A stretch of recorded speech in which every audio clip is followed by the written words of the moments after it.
Welcome back, everyone. This is Griot of the Diaspora, and I'm your host, Nakaira G. And today, this is a This Week in Africa news. I want to talk about African presidency and what is the new revolution. Right now, we are seeing something that we haven't really seen before, where military leaders are actually being favored in some countries here in West Africa.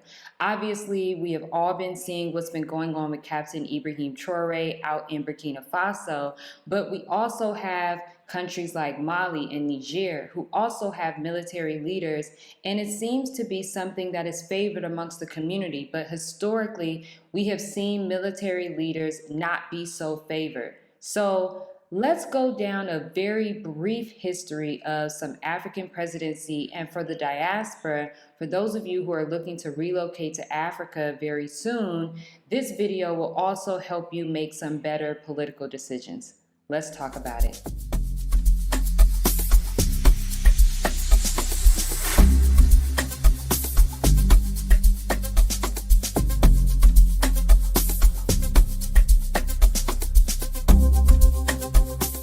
Okay, so one of the things that I've been noticing that's been trending and just kind of going on, for a while now is this reality of military leadership in Africa. With Captain Ibrahim Traore, we have been seeing, something that really isn't that common on the continent. Usually, historically, when there have been coups d'etats and there have been military overtaking the government, we've seen that lead to dictatorship, and we've seen that lead to hardship, and we've seen that lead to a lot of the citizens actually disagreeing with that behavior and disagreeing with that political structure.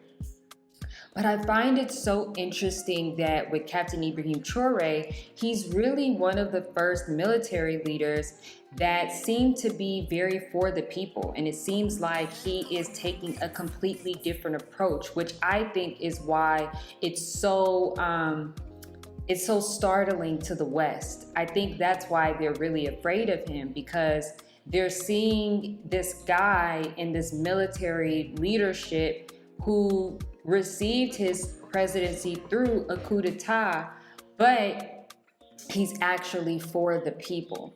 So I kind of wanted to go through just a few African countries. There are 54 countries, so I'm not going to go through all of them, but I do want to go through a few of them just to give you guys some ideas of what presidency looks like on the continent. And I also wanted to make this video, like I said in my intro, I think it's really important for people from the diaspora who are looking to come to Africa, especially people who are looking to come to relocate and to live and to start a new life.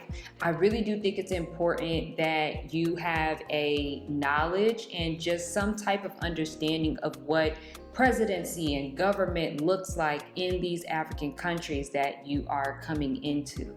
Obviously, here in Ghana, we know that they pretty much follow like the Western democracy type of president system in terms of it's a 4-year term. It's exactly like the U.S. It's not necessarily original at all. It's exactly like the U.S. You have 2 terms, and you have 4 years, and you have a vice president. All these things they call their Congress ministers and things like that, where we call them senators and this and this and that. And so that's really the main difference. But for the most part, it's pretty much a voting system and things like that. Now, I have experienced 2 elections in Ghana. One was back in 2013. It's funny because back in 2013, John Mahama was president. And so, and I was there when they re-elected him, I believe. And so now John Mahama is president again during his last term. And so when I first came, or when I came recently, Nana Akufo-Addo was in presidency. And one of the things that I noticed is that there is a lot of mixed reviews. I noticed that the younger demographic, particularly amongst creatives, amongst entrepreneurs, amongst the youth, they tend to be very critical of the presidency. And mainly because they are the ones that are highly affected by the presidency. Real quick, y'all, make sure you download my new ebook. It is a travel planner and journal. I made this about a year and a half ago, and it's really, really cool. There are 10 different entries. So as you are on your travel journeys, make sure you download this ebook. It's only $10, and you can get it on my website today at nakedgoldonline.com. You can download it, you can print it, whatever works for you. Make sure you cop that today. But I noticed that with the older crowd, they tend to have a type of kind of passive type of relationship with the government, and a lot of it sometimes really does feel very tribalistic. A lot of the reasons that you may hear someone be interested in a political party, the political parties here are NPP and NDC, very similar to the Democrat and the Republican. So like I said, it's very much pretty much the same. But then you have the issues of tribalism being a part of these political parties, right? You have things like language barriers or language dominance, or you have these different things that, like in America, we don't necessarily have, because for us, tribalism is racism, right? And so for here, it's more so like a tribalism thing, it's an ethnic group thing and things like that. And so it is really different in those aspects, but for the most part, I noticed that people have this vision of Ghana, that Ghana is like this revolutionary country, and as if Ghana is, paving the way for what Africa should be doing. And when at least for me, I've never necessarily felt that way in the 12-year experience that I've been here.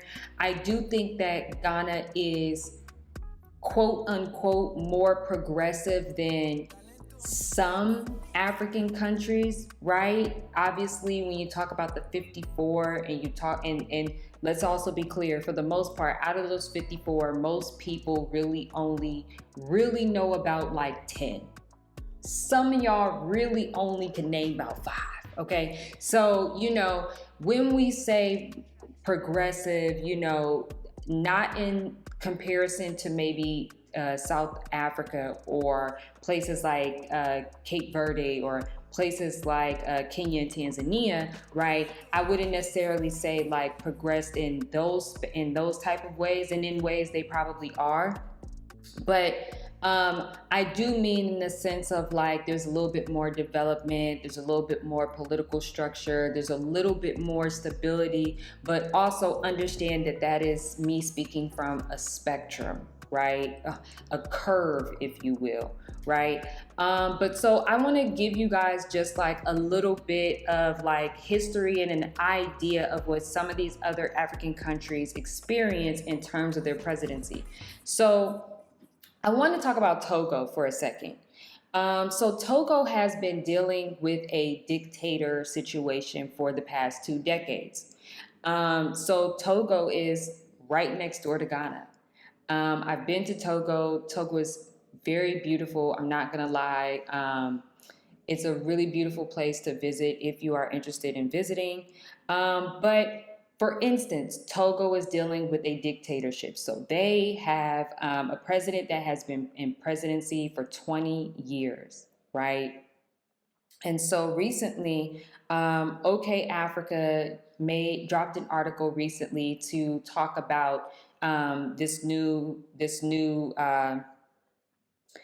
presidency thing that the president has now installed. So it says, following February's senatorial election, Togo has finally transitioned into a parliamentary government system in which the ruling party, UNIR, won 34 of the 41 available seats over the weekend. Faye Gnassingbé, president for 2 decades, was inaugurated as the president of the Council of Ministers, which is now the highest executive office in the country. The presidency is now a ceremonial role, and that's me reading from the article of OK Africa. It also says no term limit is assigned to the president of the Council of Ministers, a role reserved for the leader of the majority party in parliament. And so it's so interesting. It also says this means Nasingbe can remain in office when his current term ends next year, continuing on till 2029 without facing voters. Even as his approval ratings have plummeted, Nasingbe has been in office since 2005 after the death of his father, who ruled Togo for almost 4 decades. So I want to, before I get into the other countries, I want to talk about this as well. When we talk about like African independence days and we talk about those types of things, there's so much history that I think a lot of people don't really think about when it comes to Africa. Okay. Please remember that Africa, the continent, is still dealing with colonialism. And if you want me to be very honest, this version of colonialism is even scarier to me, because we are talking about being in modern times and you have these institutions still operating in Africa like it is 1862, right in front of our faces. And so to hear that, President Faye Gnassingbé, his father served 4 decades, so that's 40 years. So it sounds like, and I'm just doing the math, we're talking about 60 years, and the average African country is about 60 years of independence. Nigeria 1960, Ghana 1957, Ghana just celebrated 68 years of independence. So when you look at those type of numbers and you look at it like that, just kind of keep that in mind when you think about what type of political structure do you want to enter into, especially when you start talking about citizenship and you're talking about buying land and you're talking about doing business and things like that, and you're talking about working with the government for tourism. You really want to have an idea of what these governments look like and what the reputation of a lot of these African presidents are. So the next country I'm going to talk about is Mali. So Mali is also a part of the AES, a part of the Sahel States Alliance, and they also have a military president, but it seems that they have citizen favor. So, and there's also been reports that Mali's president has dissolved the political parties and was also given in 5 years of presidency. And so that 5 years of presidency is also in connection to Burkina Faso and Niger. They all have signed executive orders to serve as president for the next 5 years, which has also been voted by citizen favor as well as by the government entities within those countries. Burkina Faso, like I said, is another military president, but has citizen favor. Gabon this is what's interesting about Gabon. Gabon has a military president, but there are accusations that that military president is under Western favor. And so this is what I mean when I say it is really important to do some type of research, because just because Burkina Faso has Captain Ibrahim Traoré and he's a military leader who got his presidency from a coup d'etat, it doesn't mean that when that happens in another African country that is going to be a citizen favor, because a lot of coup d'etats are usually held and performed by CIA-backed institutions. It's usually these sometimes it's religious groups, sometimes it's spies, sometimes it's other military personnel, but a lot of times historically it has been backed by Europe, America, and these different, Western institutions. So I think that that's very interesting. The next country is Cameroon. So Cameroon's president is considered to be a dictator as well. And he has been serving in office for 40 years as well. And again, from my research, it doesn't look like this one is necessarily citizen favor. Obviously, I talked about Ghana being a democracy and things like that. The next country is Rwanda. Rwanda is very interesting to me, and it's very hard for me to really decide how I genuinely feel about it, because Kagame has been president since 2003. And Kagame I might have to do a video just on Kagame, and I think that I am, because he's a very, very complex president. Because even though he's been president since 2003, he's still considered highly favorable amongst the citizens, but outside of Rwanda, he's considered a war criminal. So it's very interesting where he stands, because he's still considered to be one of the more revolutionary African presidents, at least, especially for the past decade, he has been considered that. But I think because of the situation with what's going on in Uganda, what's going on in Congo, and the accusations that he is supplying weapons, or he is allowing for European and outside forces to utilize Rwanda as a landing place and things like that. There's accusations that he's allowing for his borders to be, free for these different military personnel so that they can do the harmful things that they are doing out in Congo. There are so many things that are cons to President Paul Kagame, but then on the other end, when you look at what happened with the Rwanda genocide, and you look at how far he has gotten his country from then, it's like, it is really difficult to say if I consider him a dictator, if I consider him a war criminal, if I consider him all of these other things. There's also the issues, there's also accusations against Paul Kagame in regards to one of the tribes within Rwanda called the Tutsi tribe.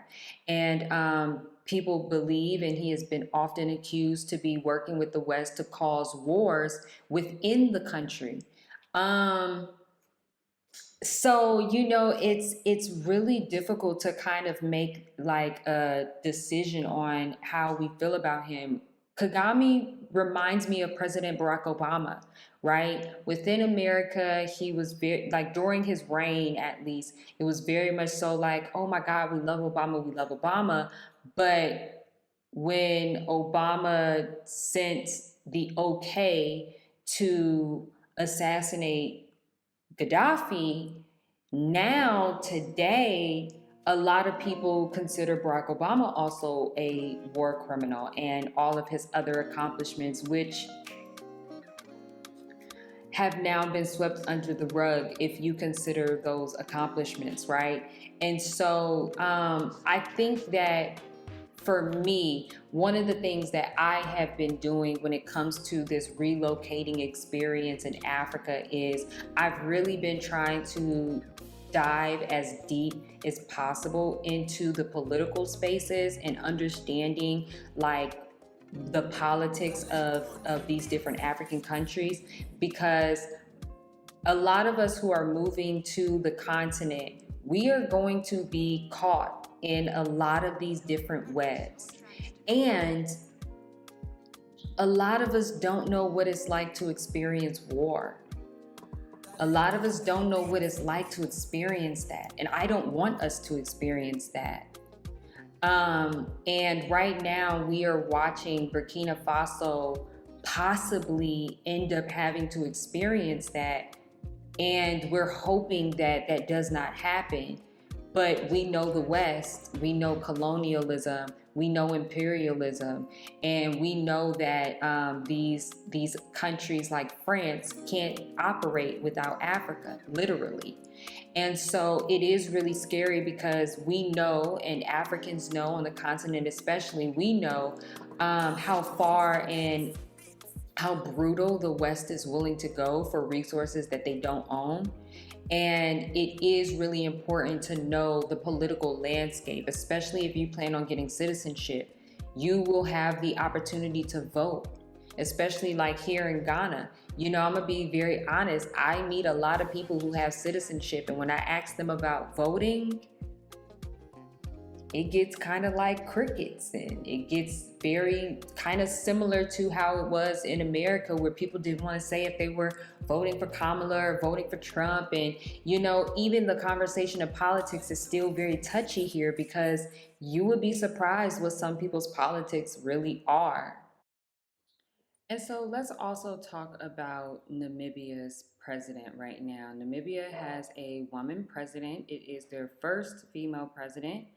And her name is Indimu Pelila Netumbo Nandi Indatwa, and her nickname is NNN, and she is a Namibian politician who is the fifth and current president of Namibia. She was sworn into office March 21st of this year, 2025. And previously, she served as the third vice president under President Nangolo Mbumba between 2024 and 2025. And during her time as president, she has also implemented a few different things, especially when Trump has been making certain announcements about the embassies and visas and all this stuff. And so she has now made it to where Americans now need to have a visa in order to be in Namibia. Previously, that wasn't the case. And so now she has changed that. And she's also made announcements of going towards free education, free higher education, particularly with universities in the country. And there has been some back and forth about that. And again, this is a president who I want to do a deep dive on eventually, and do like a full video on the legacy that she is creating. But also keep in mind that um, this is the second woman president in Africa. The first one is President Sirleaf in Liberia. But I think that when we look at this, you know, when we look at the reality of being a president in Africa, you know, it's so hard to really understand who's good and who's bad and who's corrupt and who's a Western puppet. And the best way for you to understand that is you really do have to study a lot of these people's politics. You have to understand how they are working with these Western powers. And for the most part, we are seeing a shift happen. We are seeing a lot of African presidents actually move in a very anti-West type of way. And so, like I said before, similar to Captain Ibrahim Traore, um, a lot of these different presidents that we are seeing in Africa right now, particularly the ones who are not in dictator positions, particularly the ones who have not been serving office for decades, we are seeing a lot more favor with them. You know, we see a lot more favor with Captain Ibrahim Traore, despite the fact that he is a military coup leader. We're seeing a lot of favor with the Mali president, and these are things that we did not see in the past. And so I think that what is so confusing about African presidents at this particular time is that they are showing up in a similar uh, they are showing up in a similar way that we've seen in the past, but their mindsets have shifted. The things that they believe in have shifted. They have elevated. Back in the day, a military coup leader usually became a dictator. he usually wasn't favored by the population. And this is really one of the first times that we are seeing military coup leaders being favored. The fact that we are seeing more African women become president and vice president. I mean, the fact that we are seeing a African woman president before we are seeing a black woman president in America. It really does say a lot. And I think that, for people in the diaspora, when you are thinking about, relocating to Africa, the first thing that you should be thinking about is the politics of these presidents. Do not get swept away by the tropical lifestyle and the things that people say. Don't get so caught up in the investment concept of relocating to Africa. A lot of you need to be understanding the politics of these presidents, because it is the governments and the presidents who can really welcome you in, and they are the ones who have power, and they are the ones who can write you into the Constitution or write you out. And so this is just part one of the African presidents' legacies. And these are just kind of some of the most popular countries that we have been seeing in the news. And so in part two, we will be doing another deep dive into some other countries that a lot of people may not know a lot about. Thank you guys. Until next time.